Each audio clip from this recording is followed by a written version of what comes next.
You're listening to the Southern U Podcast, brought to you by Darton Archery on the OKest Podcast Network, with your hosts Taylor McMurtry, Jeremy Ferguson, and Matt Brock.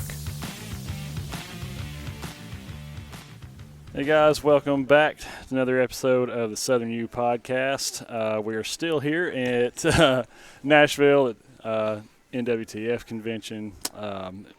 We are pretty excited about being here too. I'd never been. Some of you guys, Matt had not been here, so we're excited to be here. And as I should always say, we're joined by guys. Bring it on. I didn't say it, but I'm about to. The AL Deer legend. Listen, in all honesty, y'all got to cut that out. We don't. Yes, you do. And we're yes, not. you do. Don't don't fall. Don't fall. I'm not. I'm not going to derail this conversation. Yes, he's one biologist of the group. The other resident biologist, Jeremy Ferguson of Wildlife Consulting Services / Tutland / whatever else we'll throw at him. I take it all. Yeah, let's say he's been called worse. And our guest this evening is Mr. Paul Campbell. Man, thanks so much for hanging out with us. Yeah. He also, it's kind of cool for us because we've not had a chance to collaborate with anybody else on the network. So here we are, man. Yeah, here we We're are. Just breaking down walls. So that's it. Yeah. So, and so two biologists. And what is your? I'm just a guy. I'm a marketing guy, Okay. but mainly just a redneck, just an Alabama redneck. We'll set for your listeners. We'll set the stage. Also, Paul, not a biologist. There you go. So this is it's 2 on 2. This is This is like only this. Well, other than the Allen's episode, this would be the only time that I'm not outnumbered. There you go. So, yeah. Game on. That's right. And so if you guys don't know, not only does Paul have the Turkey Season podcast on the OKest Podcast Network, but he is also the executive director of director of development. For director the of Central East part of the U.S. for the National Wild Turkey Federation. Yes. So it's NWTF week. We want to talk some turkeys. We've just gotten through deer season here. Alabama finally closed up for what seemed to be the longest deer season ever. Yeah. We can all kind of breathe a sigh of relief. And like we've said before, we keep saying this over and over again, but this is not a hunting podcast. It's called Southern U because we are trying to provide education for all things related to southeastern land management, real estate, farmland, timber, all that kind of stuff. So it encompasses a lot of things. It touches hunting and it touches conservation. It touches a lot of things. So and one of those, obviously, if you're here and you get a chance to snag Paul, you do that if you can. So we want to talk turkeys. I don't think we can. Don't think we could have timed that out a little any better. So, Paul, thanks for hanging out, man. No, thank you guys. Thanks for the opportunity. I really, really appreciate it. Yeah, for sure. And just so you know, guys, we earlier today we had a really great episode with Ernie Power of Tethered. Hopefully, you guys have had a chance to listen to that. But same location here. We were hoping to have done the shows actually from the booth. It just was not going to happen. I'm not sure what the brand name is, but we had a manufacturer of turkey calls and duck calls and whatever else right next to us, and it just no go. Quite loud. Yeah. Nonstop. Yes, and so now we have some. Was that Prince playing in the background? Yeah, some smooth jazz or It's a good soundtrack. Yeah, I heard Michael Jackson a few minutes ago. The kickoff party downstairs is the 80s. Oh, nice. 80s theme. All right. Okay. They're they're embracing it. That's why that guy had that on there. We got behind someone on the bridge right there and was like, I don't know about that suit you got on there, man. It's like bright yellow and top 80s hat. theme here. Okay, that makes a lot of sense now. Nice. Okay. Awesome. Well, but yeah, so we're obviously excited to be here, and we're going to jump right into the way that this works. I don't think I've ever said this actually from the podcast or whatever, but you guys have listened for a while. You know, we have a rhythm where we just kind of ask a few questions, and then those questions get answered, and then we kind of cut things off. That stems from a college professor that I had. It was probably one of the strangest classes I've ever had, but it was one of my favorite classes I've ever taken at any level of academia. And so it was just he was a professor of behavior analysis, and we never once talked about the textbook, ever. We never once read anything from it in class, whatever. He said, if you want to learn this stuff, you will read it, you will study it on your own.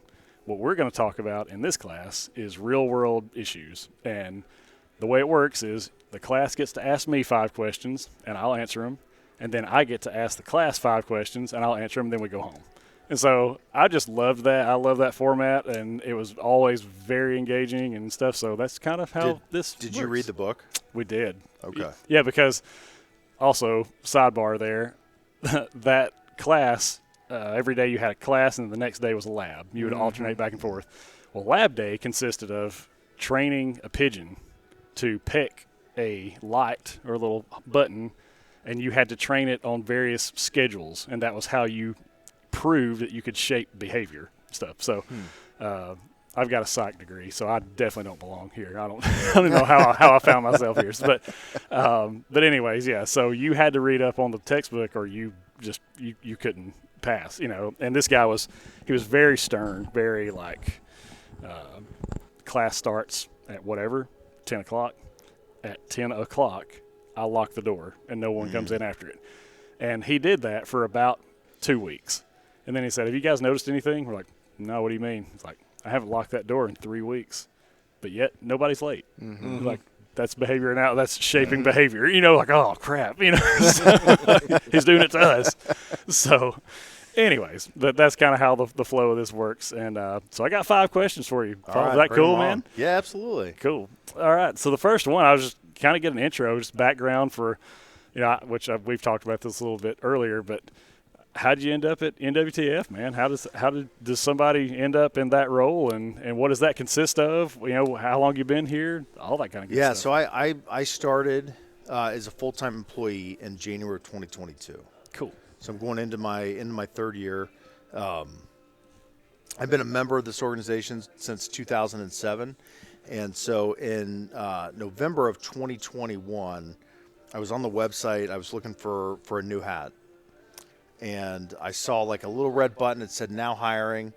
And, it's just out of curiosity, I clicked on that button. I wanted to see what, kind of jobs the NWTF was hiring for. And so there was the job that I have now was on there. It said that it was remote, but it had to be in one of these like 9 states, right? And I'm in one of the 9 states. I read the description, and so my background, I was a golf course superintendent for 15 years. So my only qualifications for this job is that I like to hunt turkeys, right? And so I submitted my resume, and I just wrote a really impassioned cover letter about what the wild turkey means to me personally, what the organization means to me, and just kind of like my mentality about turkeys and turkey conservation. And so it generated an interview down in Atlanta, Georgia. And they offered me the job shortly after that, and man, I'm just honored to be here. So, trying to find a hat with one of the old logos is how I got my job. So. Nice. Well, that's funny. Yeah. And you said kind of director of development. What what does that look like, or what's your maybe like a day in the life or something? So I work with the major donors to the Nashville Turkey Federation. So anyone that's donated or accumulated lifetime giving of $5,000 or more is considered a major donor. So we, as a team, we go out and we work with folks that are philanthropic in nature, that understand what it takes to kind of move the needle in the world of wildlife conservation and generate funds to help the dollars in the dirt, right? This mission is 2 parts. So it's the conservation of the wild turkey, the preservation of our hunting heritage. So the money that the members and the volunteers give is how we impact the wild turkey and other species and help our agency partners fund conservation projects or outreach projects, whatever it may be. So my role is we have a joke that this is Southern U podcast, so I say it works better above the Mason-Dixon line or below. Is we're professional beggars. If I say that joke in like New England, people are like, I say it in Alabama, people are like, I get you, man. I get it. Yeah. So that's it, man. We raise money for the mission. So cool. That's awesome, man. And so I guess within that, is there is it like other organizations where you've got chapters or that kind of thing. So you just kind of like relying on these different chapters. 100%. Yeah. The heart and soul of this organization is the volunteers. It's the members. You know, this organization was started on, you know, the hard work of just like grassroots people, man, like pulling up your bootstraps. They saw a need. Okay, how do we fill that need? How do we raise the money to do it? Yeah. And it's through chapter events, it's through banquet events, it's through major donors, it's through corporate sponsorships, whatever it may be. But this is, you know, we're here because of the wild turkey, but this is a very family-oriented, personal group of people that care about the wild turkey. Yeah, that's awesome, man. Well, we have a series of content that we call the 101 and kind of go along with that, education theme. And this could fall into that category. But you said that you kind of got the job and your only qualification was, I love to hunt turkeys. Yeah. Right? Well, don't we all? Yeah. So I'm going to ask you the next question is kind of switching to a different role. Because we're trying our best to offer up as much free education as we can to people, and to people who may have not, have no exposure to the sport, and they may watch something on YouTube and go, God, it looks fun, I'd like to get into that, but don't really know where to start. Yeah. So I guess kind of switching gears a little bit, the second question is if you're talking to a new hunter, someone who has very limited exposure or none at all, what would you say the average person needs to be a successful turkey hunter? And this does not, we'll talk gear in a minute. I'm just saying, like, from a philosophy or a mental standpoint, what does somebody? They better be pretty mentally tough. Hard-headed. That's a great question. The Southern U podcast is brought to you by First South Farm Credit. If you are looking to purchase land, it's highly likely that financing will be needed. The team at First South Farm Credit understands the ins and outs of the land buying process and can help you get the financing needed to secure your purchase. Whether you are looking for that dream cattle farm or that big piece of timber to chase deer and turkey on, First South Farm Credit can get it done. For more information, visit firstsouthfarmcredit.com. That's First, F-I-R-S-T, South, S-O-U-T-H, Farm, F-A-R-M, Credit, C-R-E-D-I-T.com. And I like the first thing that comes to my mind is like a willingness to fail miserably for a couple of years. Yeah, right. and the ability to take that failure and turn it into experience, to become like just a proficient turkey hunter. And then when you think you've done that, you're going to realize that like you're not even close. Absolutely. And that's something that learns. But I think that for the novice turkey hunter is to embrace the failure and to enjoy the process and enjoy the experience, because it's going to happen. You're going to look dumb way more than you look like a good turkey hunter. Absolutely. Yeah. And some of your friends will help you look dumb too. That's it, man. That's absolutely get started. Right. Yeah. Don't even. I like the back and forth we got going here. I'm into this. So I'm gonna get them all fired up at some point. Have you ever had anybody that you're hunting with just get up and run a goblin bird off? What are you doing, man? Really? You No. did that? No, it was not like that. Oh, That's how it his ended up. perspective. That is his perspective. I mean, did you get up? I did get up. Did the turkey run up? It ran off? off? It ran off, yeah. Okay, there's no perspective. Perception is reality. Whatever. Amen. That's so funny. I got you, man. Oh, man. Yeah. Well, I mean, that's funny. I think we could probably go around the room on just kind of boneheaded stuff we've done, especially early on. Oh, yeah. Look, if you're not learning every time you go to the turkey woods, then you're just not paying attention, and you're not a good student, because you're going to learn. And like he was saying, you've got to be willing to learn from those mistakes, because you're going to make them often, especially for new hunters. Yeah. Yep. If you're like you said, if you're somebody that can't deal with failure, you're not going to be a long-lived turkey hunter. No. I mean, you're going to put it down. Yeah, that's absolutely right, man. And it's when I first started turkey hunting, it was 3 years without killing a turkey. I know what I was doing. I didn't have a mentor. I didn't have I had a friend that had turkey hunted literally one time. before me, and that was you learn by experience, you learn by failure, you learn by asking questions, and hopefully people give you answers. Mm-hmm. So especially when I started turkey hunting, like YouTube was around, but it wasn't right. It wasn't YouTube University like it is now. There wasn't a ton of podcasts, and it's that evolution's pretty neat too. So yeah, for sure. I mean, I think I'm not nearly the accomplished turkey hunter that anybody in this room is, but what success I've had has come from a lot of failure and a lot of frustration. And it's weird because my thing is bow hunting. I really enjoy slinging arrows at anything, any season, whatever. I'm up for it. So I kind of equate it to the same thing. It's like 90% of the time it's just a source of frustration, but when it finally happens, when it finally clicks, it's like, oh man, there's just no better euphoric feeling of making it happen. We really need to wreck your world and just get you out there trying to kill a turkey with a bow. We do. We really do. So, funny story. I've never. So in Tennessee, actually, there is. I don't know if it still is or not, but years ago, you had a non-gender specific, or either sex tag that you could use during archery deer season, and. Opening day of deer season in a little place called Hohenwald, Tennessee. I shot a hen with my bow, and it's the funniest story, y'all. I don't want to take up too much time, but it was pouring rain that morning, and so there was no getting in a tree stand or anything to hunt. But I was just determined. I had not killed an animal with or a game animal, I should say, with a bow yet. I was just wanting to make it happen so bad.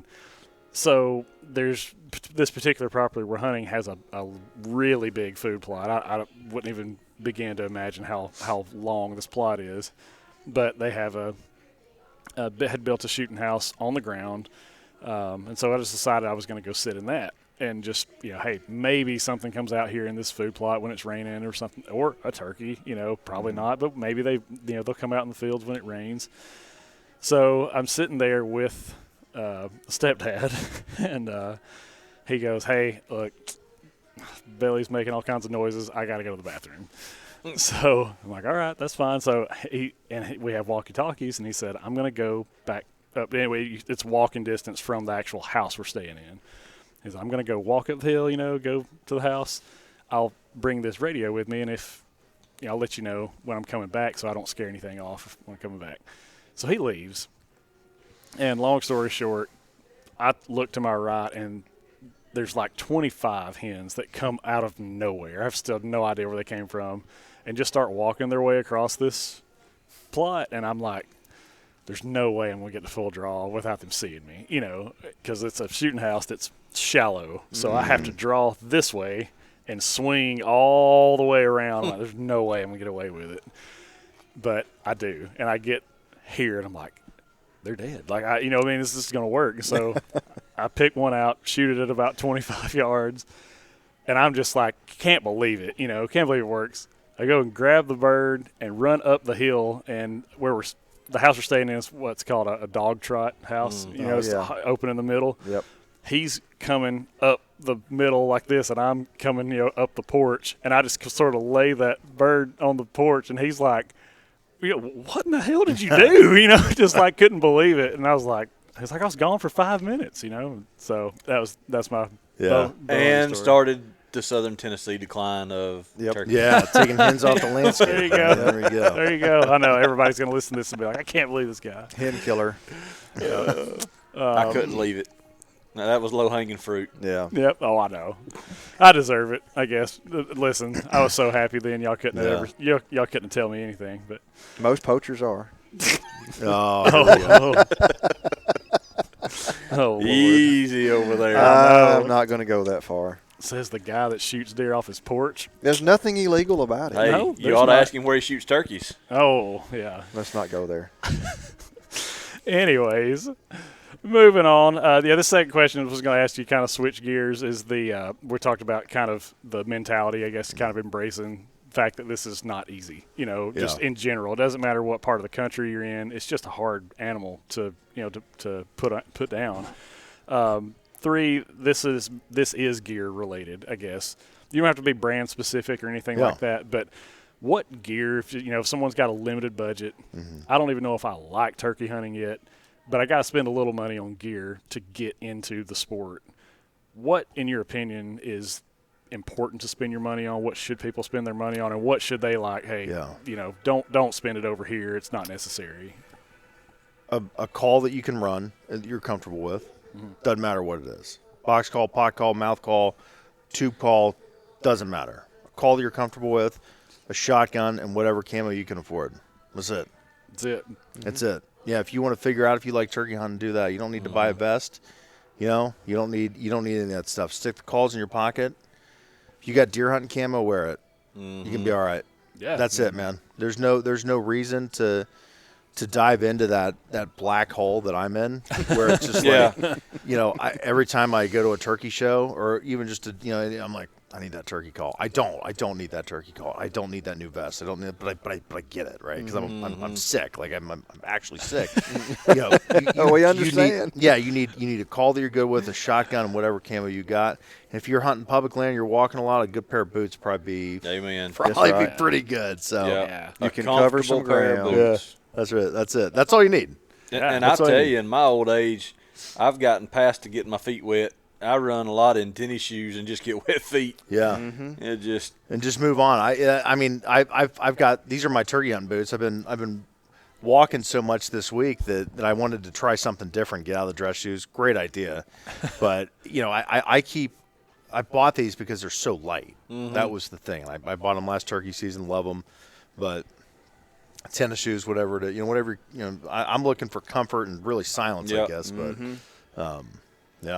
it doesn't have to be complicated. That's what I'm trying to say. Right. Does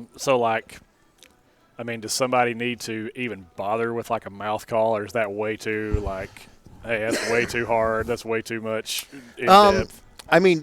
There's like these little boxes that the people that has like a little string on it that you pull and it'll make like the vocalizations of a hen turkey.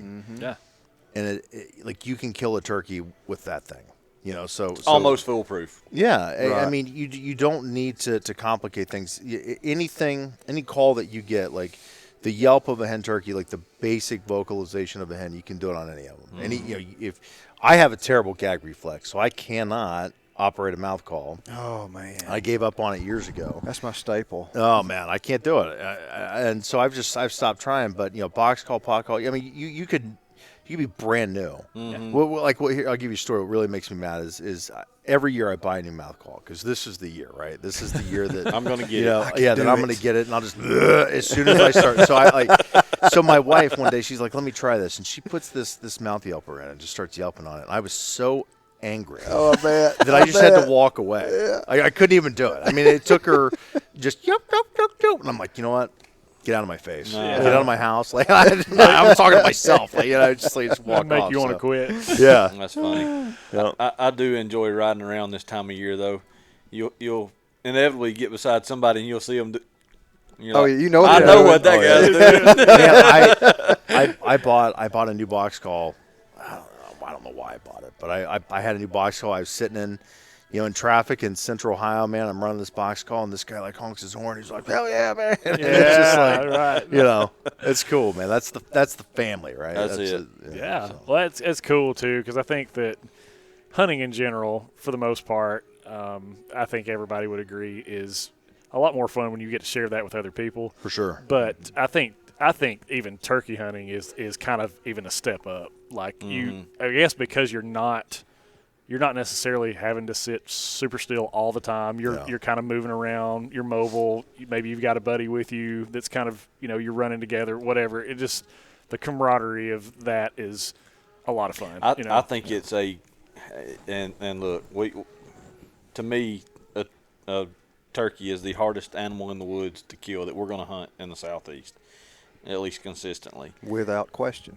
But I think it's the most fun a young hunter or an inexperienced hunter can have because you're up, running, moving, you're hearing, and you're essentially talking to the bird and trying to get him to come to you. And for them to experience that, and every now and then get to see one up close and possibly get a shot at one. But, especially kids, and, they may blow it by moving, but, that's fine. But see those eyes get that big when that gobbler gets out there at 50, 60 yards and just thunders, and they're like, you can just feel it. And so it's awesome. It was funny because this past week I was watching videos on Facebook, and a turkey gobbled like right into somebody's camera, and I turned it up and I was like, Savannah, she's my little 8-year-old girl. And I was like, listen to this, and she goes, okay. And I said, does that not get you fired up? And she taps me on the shoulder. She goes, no, it does not. I was like, how? Yeah. How can that not get you fired up? That's funny. Yeah, I mean, the Southern U podcast is brought to you by Tethered. For the last 5 years and counting, Tethered has pushed the boundaries of what mobile hunting looks like. Thanks to Tethered, gone are the days of having to haul heavy gear into the woods in order to hunt from elevation. Their lineup of tree saddles are lighter and safer than other methods. And saddles are not the only thing that Tethered has made better. Their complete lineup of sticks, packs, and other accessories have streamlined the process of getting to your desired hunting area and doing more of what we all love to do, hunt. So if you're ready to ditch the bulky, heavy, and loud hunting methods of the past, check out Tethered's complete list of products and gear at tetherednation.com. That's TETHRDNATION.com. It does. I've never had the opportunity to go out west and elk hunt, but they, stories, people that I know have talked about when a bull elk just lets loose and just screams a bugle. It'll just make the hair, back of your neck stand up like, oh my gosh. The closest thing I've got is hearing one just, a turkey just hammer at about 80 yards. Go, yeah. Oh my gosh. You feel it. And I've not been around all the subspecies. I've killed Easterns and Rios, and I hadn't killed Merriam or anything else yet. But we've got God's gift of turkey. Nothing thunders like an Eastern. Nothing like an Eastern. It's just I've killed Merriams, Rios, Easterns, and let me tell you, there's nothing like an Eastern gobble. Nothing like it. Yeah. No, absolutely. There are a lot of the Osceola is like, it's like a hateful gobble, man. Like if that makes any sense. It's I had one gobble about 15 feet from me last year, and I had a buddy of mine down in southern Florida, had never hunted turkeys, and had heard this is his property, and had heard him out in the woods, but never been close to him. And I killed this thing, and he's like, first thing he says, his eyes are this big. He's like, I didn't know that's what they sounded like. I didn't either. I mean, he was that close. It was unbelievable, man. They do sound different.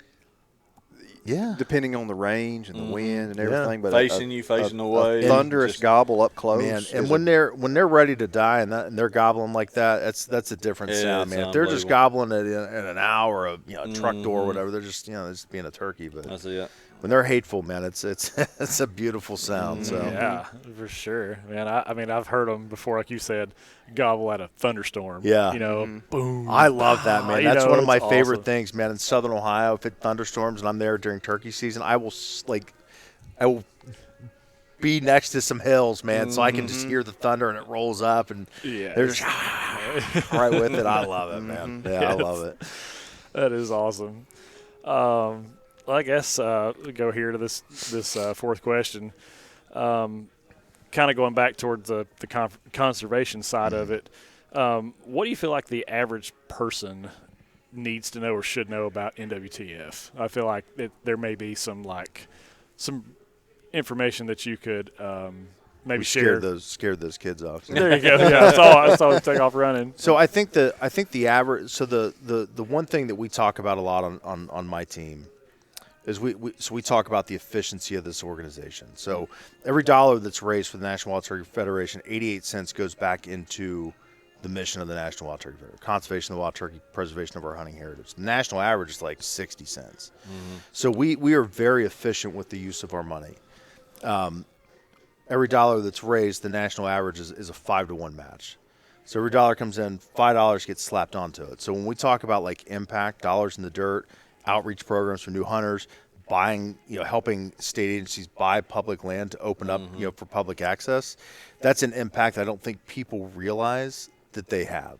Right. So if you are one of the really diehard wild turkey national wild turkey supporters that are downstairs right now, you see all of the videos, you see, you hear people talk about it. But if you're just like an average, annual member, you may not know how important your membership is and the money that you raise at a banquet. So, that impact is tremendous, even like on an individual small scale. I had a guy that made a table for an auction last year. And he was really upset because it only raised $3,000. This is a beautiful table. This guy's name is Nate Young. Unbelievable table. He was upset because it only raised $3,000. And I told him about the match. I'm like, dude, it's like $15,000, man. And he was proud of that, And I don't think people realize the impact that they have just by attending the dinner or being a member. Okay. Well, we saw that working for the state. Yep. Every year we were able to. In our side of the work, especially in the technical assistance, we would draw up a proposal and send to you guys for the Superfund project. Yep. And mine got funded every year. Yeah, there you go. And so the Superfund for people that are listening is if you go to a dinner, the money that's raised there, a portion of it is sent back to the national, and then a portion of it stays with the state, and then a portion of it stays with the banquets. And then so the state chapter presidents, which are volunteer led, they can approve Superfund requests. So it's either from agencies, it could be from county, it could just be for outreach equipment. But I mean, we'll help fund equipment. Like we helped purchase a sprayer, just recently in Tennessee. They're spraying cutovers. They're increasing nesting habitat. Fire equipment, management equipment. I mean, it's endless. The resources and tools that our agency partners need to accomplish, what we're here for. Yeah. And that's where those Superfund dollars that are. I mean, it starts. I talk about this all the time. I go to tons of banquets, and I always talk about impact, and that impact starts at those banquets, and it starts with you. And that's. I don't think people realize that. Right. Yep. Yeah. I mean, I would not have known that. I mean, that's a crazy match. Yeah. So you can really do some damage there. I mean, not absolutely. Damage, Yeah, for sure. And I guess like maybe if you could talk about like perks of being a member. I guess. I mean, obviously we're trying to ensure the future generations of turkey hunting, and like you said, preserving our rights to hunt them. That kind of stuff too, but I guess if someone joins, that comes with what? What do they get? Yeah, we get that question a lot. If I do this, what do I get? So it's $35 a year to be a member of the National Wild Turkey Federation. So when you do that, when you sign up, you get a $25 Bass Pro gift card. Johnny Morris, Bass Pro, Cabela's, they've been really good at this organization and good turkey hunters across this country for decades. So you get that. You get 6 magazines issues, Turkey Call All All Access, the podcast. Shameless plug. I also do that one. Sorry. Hey, check that one out. Turkey Call, the magazine, unbelievable. It's the best turkey publication I've ever seen. It's absolutely beautiful. So you get access to that, which is pretty neat. We run like membership drives, so there'll be different things. It might be $50. $50, you get the membership, get the magazine, everything I just talked about, and then you get like a really cool like big frig tumbler or something like that, or there's coolers or something like that. So there's different things that people get. Big picture, what do we get? Like collectively, what do we get? People think that I'm just an annual member, right? 35, it doesn't mean anything. But when we talk about once again, we talk about impact. If I say, hey, we have 250,000 members, or I say, hey, we have 1 million members, what has more force behind it? It's 1 million. Yeah, right? Sure, absolutely. So people think that, they go to a banquet, boom, you're a member. They go to this sports show, you're a member. And they're like, I don't really. And this is a staggering statistic. It's less than 10% of turkey hunters in this country are members of the National Wild Turkey Federation. Less than 10%. Think about that. Wow. $35 a year, man. Yeah, and so I don't. People, a lot of people might have hard feelings or whatever. I hated my banquet that I went through, whatever it is, right? And they don't want to join. but the impact is greater than just, what's in front of you, you know? Yeah, and I mean, like, so I have, like, ministry background where I was working at a church, and so we used to bring similar things up and say, like you said, hey, only 10% of turkey hunters in the United States are members. What if that number was 50%? Like, what, I mean, do you have any idea what kind of impact or what things could be done if? The Southern U podcast is brought to you by Darton Archery. For over 70 years, Darton Archery has been leading the way in archery innovation. With over 30 patents spanning over 60 years, it's easy to see why many archers and bow hunters have chosen to shoot a dart. Darton's patented dual sync cam system gives the archer 1/4 inch draw length adjustments, adjustable holding weight options ranging from 85% to 65%, and the super easy to tune E-system for quick adjustments and perfect arrow flight. For more information or to find an authorized Darton dealer, visit dartonarchery.com. That's DartonArchery.com. That number was, I mean, it's amazing what we get done now. With staggering. Just, and I really do, and I think that once people, we have this saying, for the employees, you come for the people, you stay for the mission, right? And I think once people start to see, what this organization does, and they look at it with open mind, open heart, right? And they understand like the impacts that we have collectively, and then I think they just come back, and then it becomes personal. Right, and if something's personal, you want to protect it. The more people are there, like the better you feel about it, the more support you're going to offer. That's with anything. It's not just turkey; it's anything in life. And so I think that it would be unbelievable with 50%. I can't even answer that question. Yeah, I have no idea. I mean, it would be staggering the impact that would happen. And when we talk about like we just finished up our 50th year. This organization started in 1973. 50. So in our 51st year. We talk about like generational impact. That's the stuff that keeps you another 50 years, and you keep evolving and keep getting better. So, I mean, it's hard to tell, man. But nothing bad would happen. I can tell you that. Sure. Yeah, I mean, like, I guess kind of the flip side of that is, what do you, in your opinion, what would you say prevents people, or what do you think the kind of the barrier is for people that don't join? I guess to me that's pretty amazing. I mean, that only 10% of all turkey hunters are. Me too. You know what I mean? I would have thought it would have been quite a bit higher. Me too. I mean, so we base that. So that's based off of like turkey licenses sold for across each state. Yeah. So I mean, think how many like people that just hunt deer, that are just diehard deer hunting fans, and they only hunt turkeys because it's just something to do. It gets them out in the woods. They might only go like once or twice, So I think for that's probably a lot of it, where people, it's just not their thing, I can't imagine life like that. Yeah, it'd be tough. I can't either, man. So I would imagine that's probably some of it, and I think some of it's just people just they just don't know about it, and some people just don't care. It's just not that. It just human nature, like we only care about things like if it's right in front of us, right. And if it's not right in front of you, if someone doesn't say, hey, check out this organization, you're turkey hunting, check out this organization, and ask them to be a member. Hey, do you want to be a member? Here's why you should be. Yeah. Then they're not gonna, and there's nothing wrong with that. I'm not picking on anybody. That's just human nature, right? If no one asks you to do something, most of the time we're not going to do it freely. No. Well, and one thing that you mentioned the deer hunters and all that, but the projects that NWTF do and accomplish impact every hunter in this country. That's right. Everything. Period. Every animal, and you guys biologists, you've heard the term keystone species, right? Yep. Not a biologist. I just regurgitate what I hear from people like you guys. Keystone species, the work that we do through our agency partners and through private landowners benefits songbirds, freaking rabbits, deer, everything, man. All kind of non-game species.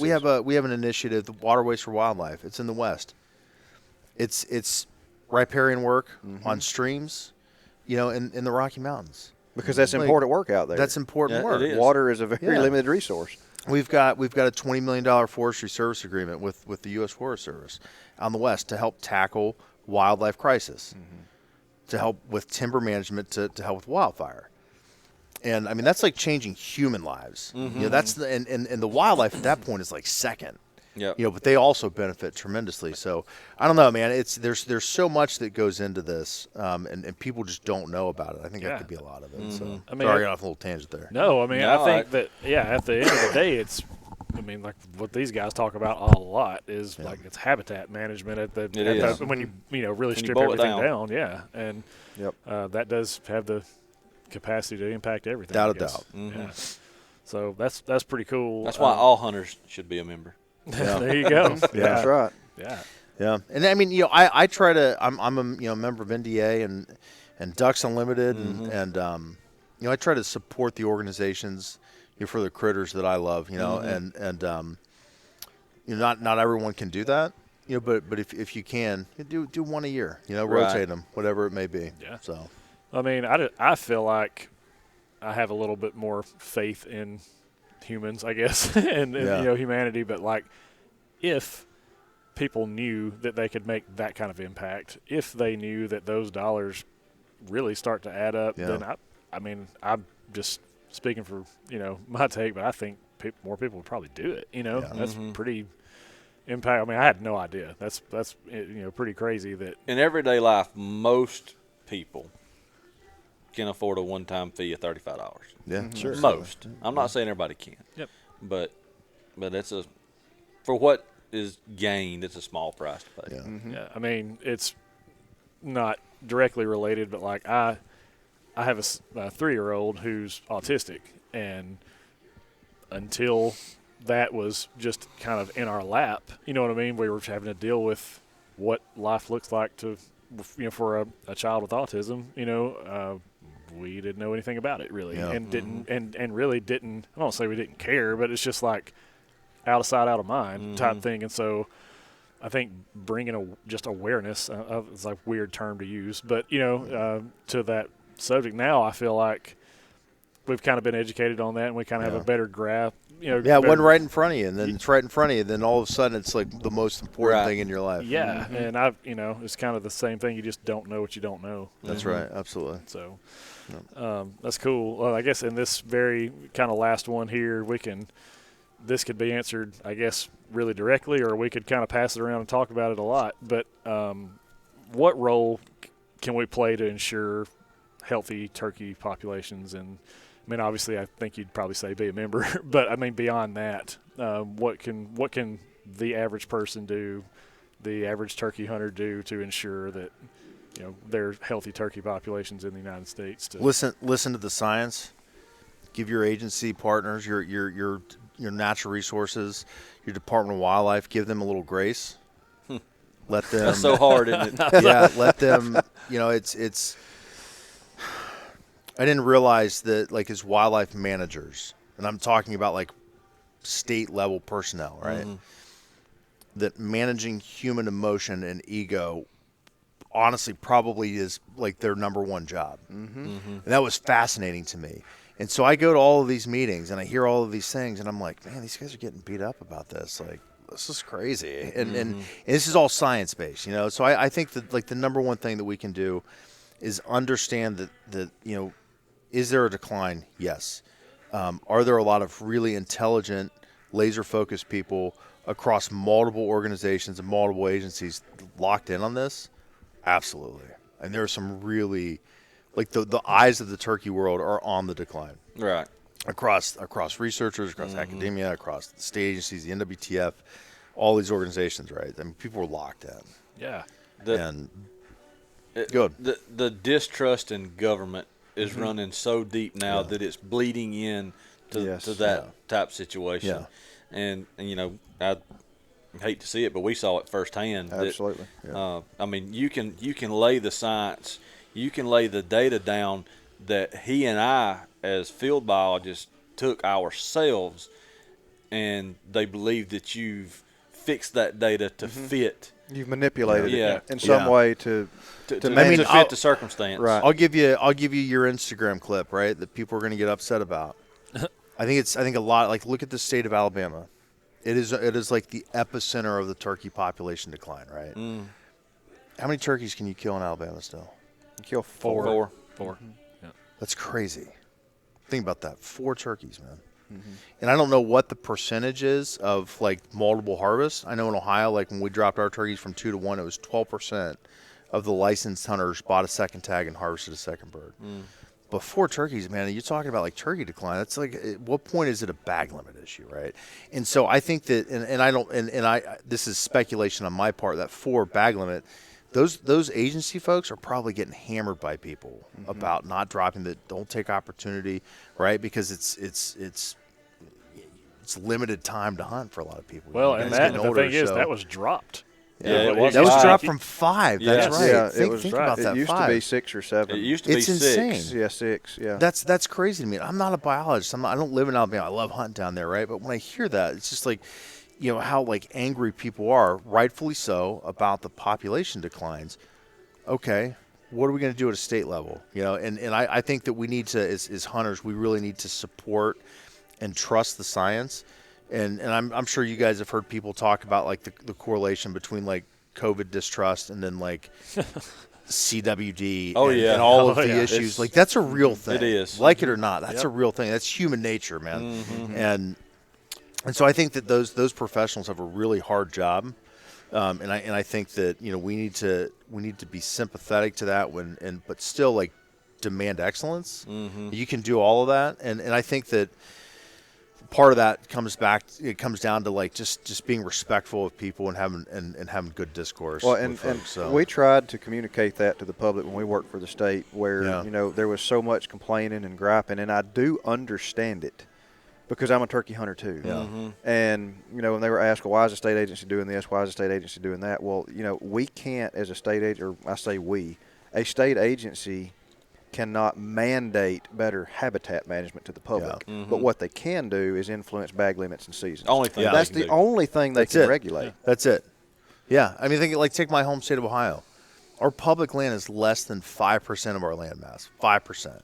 So when we talk about landscape level impact, we're working on 5%. And what if that has turkey? Let's just say it's 3%. So we have 3% of the land mass that the state, and then we've got 60 people to do the work, and so it's a challenge. It's a challenge at all levels, and to kind of piggyback off of your point, like the importance and the role of private landowners is tremendous. It is tremendous. That's a greater responsibility than any state. That's right. It is, and that's it's an honor to be in that position, for landowners, and to take it seriously, and you guys, I hear this all the time. I used to be. It's not like it was 30 years ago. And then you start listening to the foresters and biologists are talking about, well, what have you done? I haven't done anything. I haven't touched it. And they're like, oh, there you go. Oh, okay, yeah. Let's talk about that. And it's just so there's all of these things that as humans we can do to influence it. But the private landowner impact is like so understated. People don't even know. And then you got public land schmucks like me. They're just like, I want more turkeys. So it's. But. Well, and I think. From the Alabama, just strictly on Alabama perspective, a lot of the hate that our state got was they've been real slow to come around to managing deer in zones, and we're even slower to manage turkeys in zones. We obviously have turkeys gobbling much earlier in South Alabama than we do in North Alabama, and they know that, and they're making some changes. But there's some areas that that my family owns property in that is seeing a sharp increase in turkey numbers, where other areas are seeing a very sharp decrease. Yeah. And we try to get that through, and it's a slow process, but I think they're working on it. But managing a state is tough. It is tough. It's such a hard job, and I have a tremendous amount of respect for the folks that do it. So. Yeah. Well, I know Matt has even said it before, like, well, why did you do this or that? Why didn't you do this? And it's like, well, you can only make regulations for things that you can actually enforce. Yeah. That's right. If you can't enforce it, then like, what are we doing? And that even goes for like, I think on that episode we were talking about zones, like the deer zone. There's how many zones are in Alabama? I don't even know now. 6 now. 6 now, is it? Yeah. I think. A, B, C, D, E, F. F. Do we have an F? I think so. Well, it's like. But anyway. But yeah, I mean, it's just like, why'd you make this boundary here and not there? And it's like, well, how are you going to enforce that boundary? There's nothing. Yeah, but I mean, we're talking turkeys here, but up to what was it 4 years ago? There were only 2 zones, and 6 or 7 years ago, we managed the entire state exactly the same way, from the Cumberland Plateau to the coastal plain, and. It's totally different. Yeah, absolutely. Totally different environments. But we've finally gotten out of that, and that's coming for the turkey too, because it's totally different. The landscape for them as well is what I feel like is the biggest difference. And you have such a higher population in certain parts of the state of Alabama. They cannot continue to have the same length of days and opportunity in bag limits in certain parts of the state just because of human habitation. Yeah. And, when you start talking about changing seasons and bag limits, and when you do a shotgun approach or a blanket change across an entire state, no, that's likely not the best management tool or management decision, but something has to be done. Yeah. I think it's, it's for the modern turkey hunter, it is, I don't want to say it's unique because we've gone through this before. With people that are still alive and still hunting turkeys, they've been through the restoration and, when there were no turkeys, but it's the first time in decades that we've had to struggle with populations. Yeah. And, I think that people need to take a deep breath and just,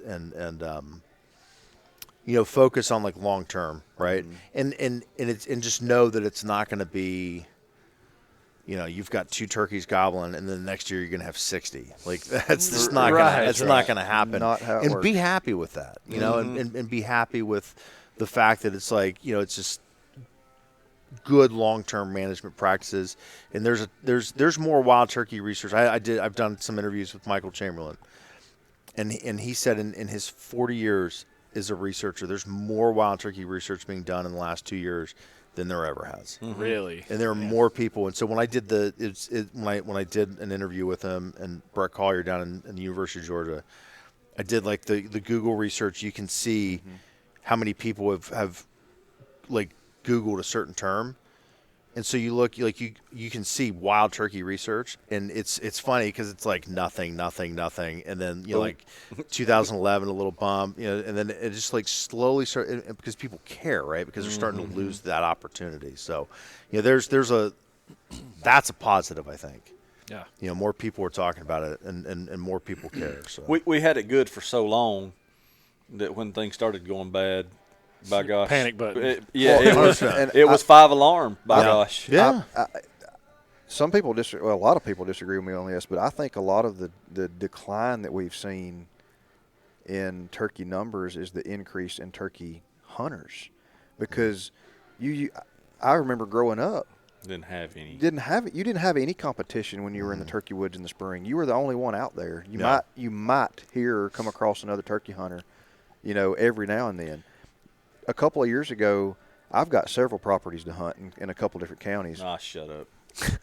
I did not go hunting one single morning the entire season where I was the only person calling to a bird on private land. Wow. Man, that's crazy. That would like I'd freak out. I'm not gonna lie. Like I'd lose my mind. Oh, I do. That happened to me because you can't walk so far. You can only walk so far. Yeah. We've talked about it from a deer perspective too, but I think a lot of times now the less pressured animals are on public land. Oh, absolutely. I'm convinced that there's less pressure on public land, a lot of public land now than there is in private inholdings, just because it's so broken up. Yeah. So many people hunting it. The Southern U podcast is brought to you by Vitalized Seed. What sets Vitalized Seed mixes apart from other companies is their ability to keep producing throughout multiple periods of the year. The symbiotic relationships between the different varieties support soil health while being extremely attractive to a variety of wildlife and important pollinators. If you're looking for a product that is going to benefit all of your wildlife and help you put deer and turkey in the freezer, ask your local seed dealer for Vitalized Seed. For more information, visit vitalizeseed.com. That's VITALIZESEED.com. I have permission to deer hunt on a really nice piece of property in Ohio, and I killed a really nice buck this year during the rut. And that morning, I'm in my stand at like 5 in the morning, and there's 5 properties along this ridge, and I'm hunting like a little bottom, and it's it's a cornfield and a little bit of ag here and a little creek bottom, but the ridge, and so I can see 1, 2, 3, 4 lights. Yeah, like just people walking down the ridge from their house, getting into their tree stand. Yeah. And I'm like, man, this sucks. And 7:45, I had a big old buck on the ground. I can see this guy in his tree stand. I see him climb out. And he's just salty about it. But I mean, it's a tremendous amount of, and it just adds a layer, right? Yeah, it just adds a layer of just hunting skill and experience. And I love the saying, with public land, you're either going to kill a turkey with your feet or your seat. Yeah.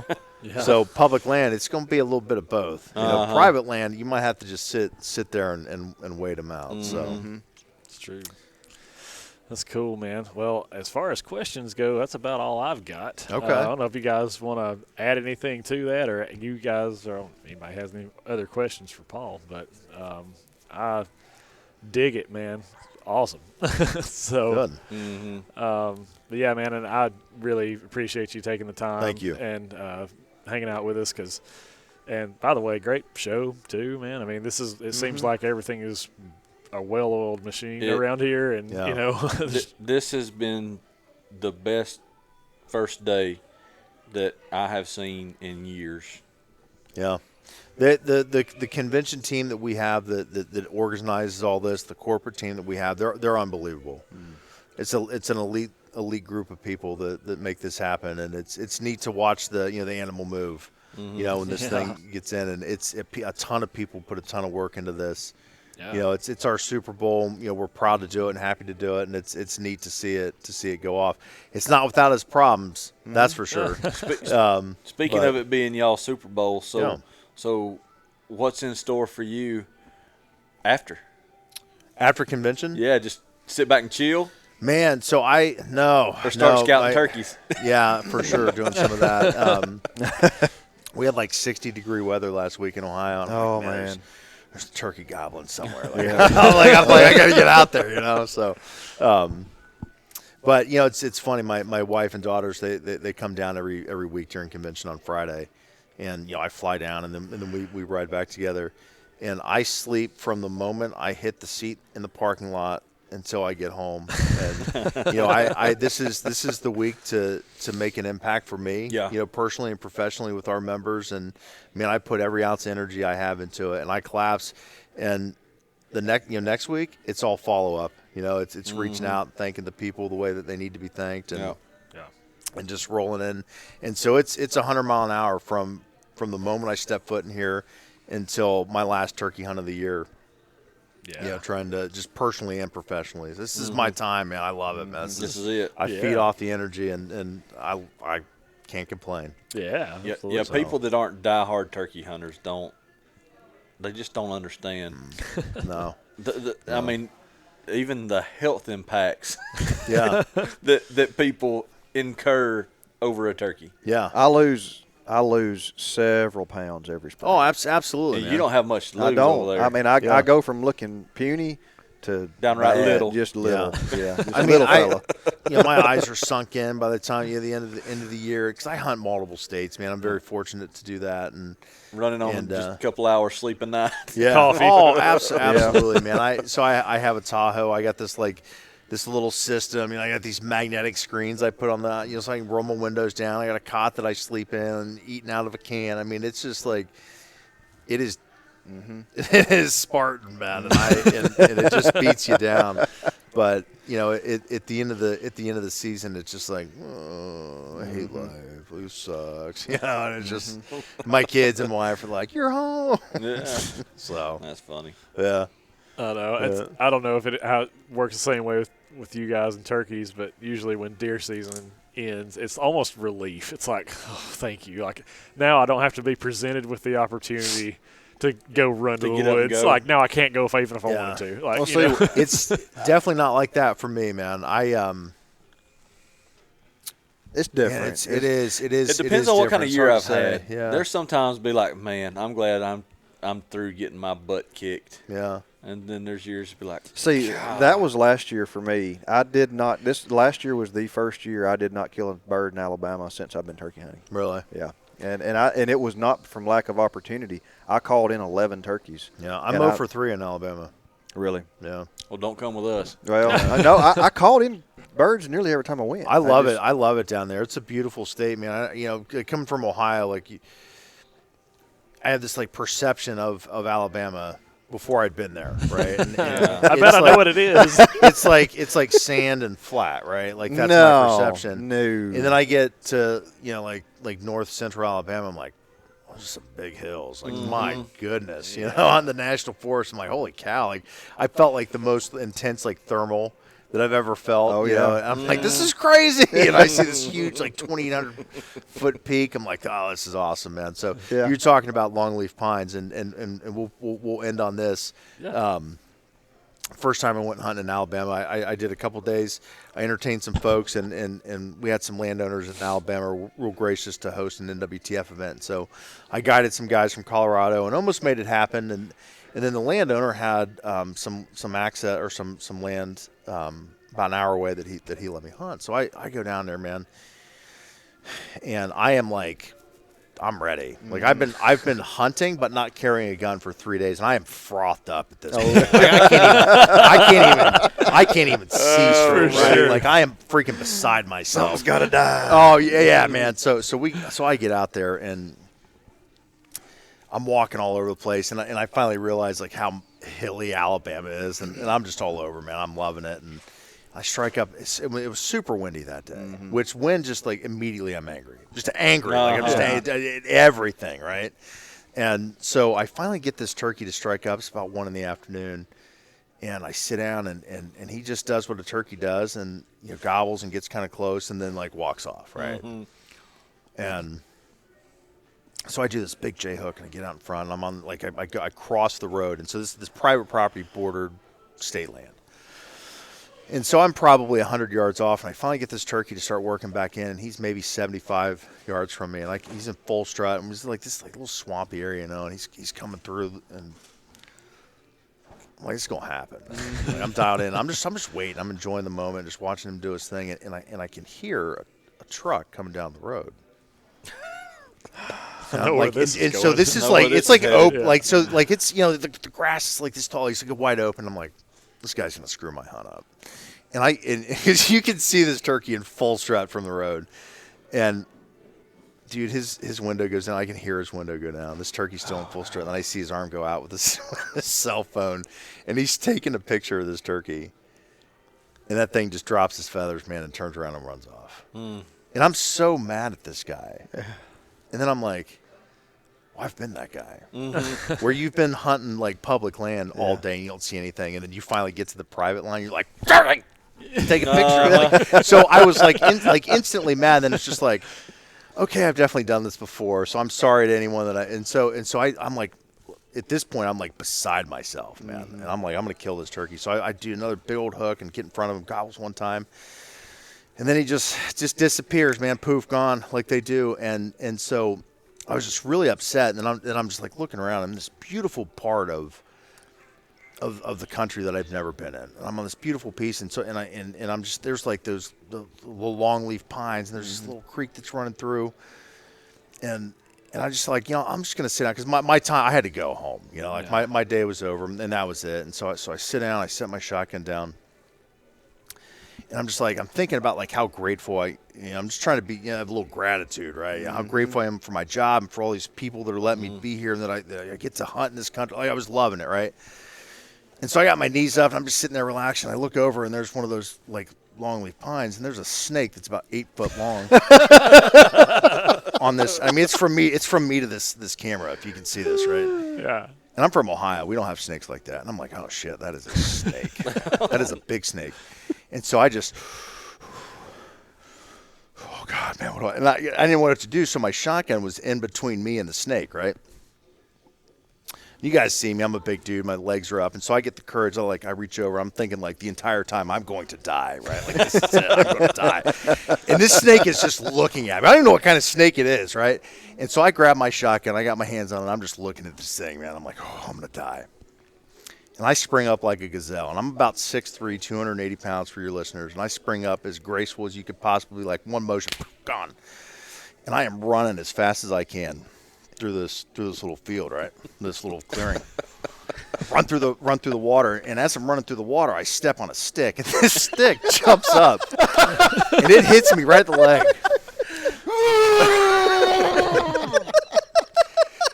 And I have a heart attack, and I'm just like, I'm shaking with fear. It got him. It got me. And I'm standing there, and out loud I had to tell. There's no one around. Out loud I had to say these words. I said, "You're going to be all right, big fella. You're not going to die today. The truck is 80 yards from where you're at. Just start walking. You're going to be okay." And that was my snake in Alabama story. I can't imagine why you don't want to go back to Alabama. That's it, man. That's all I got. Oh, jeez, man. That's good. Well, I guess that's a good one to end on because I don't think we're going to top We're not that. going to talk about I think we're going to Be all right, big guy. That's it. I was talking to myself. Like, it's just, you're going to be all right. Oh, gosh. Paul, thanks so much, man. No, my pleasure, guys. Thanks for having me on. We appreciate it. And by the way, you guys check out the Turkey Season podcast. It's good, man. I got a series right now about a good old Alabama boy, Ben Rogers Lee. Oh, yeah. Doing a four-part series with him. I've interviewed friends of his that lived with him, or childhood friends that worked with him, filmed with him. His son, Ben Lee Jr. So this is a deep dive into who he was as a man, as a turkey hunter, and his impact. We talked a lot about impact tonight, and his impact on what's going on right now in modern turkey hunting, and how he influential he was. So yeah, wonderful guy. Yeah, you guys check it out, and that really should be said for everybody that's on the network. I'm not just saying this, but if you haven't checked out the entire lineup on the OKS, like, there is some really cool stuff happening there. It really is, man. It's cool to be a part of. Yeah, like OKS Trapper, by the way, Zach, like that's pretty awesome stuff there. His story's wild. Wrote the book Turning Feral. Just kept basically. If you're a trapper, you're wild anyway. Yeah, that's right. That's right. Yes. So the Onset, OKS Fisher, there's all kind of stuff going on there, and it just is cool. Go check them out. Yeah, absolutely. Gentlemen, thanks for having me, man. Good luck with the podcast and everything you guys do, man. I'm whatever I can do to help you guys. Yeah, absolutely. Enjoyed it. Well, guys, that'll wrap it up. We will see you on the next one. Thanks so much. Please follow us on all our social platforms, subscribe on YouTube, all that good stuff. We've got some, obviously, we're still waiting on a bow. It may or may not be here by now, but we'll be giving away a Darton Sequel 33. So as soon as that happens, we get it here, we'll let you know how you can win it. So thanks so much. We'll see you next time. Thank you, guys. Out.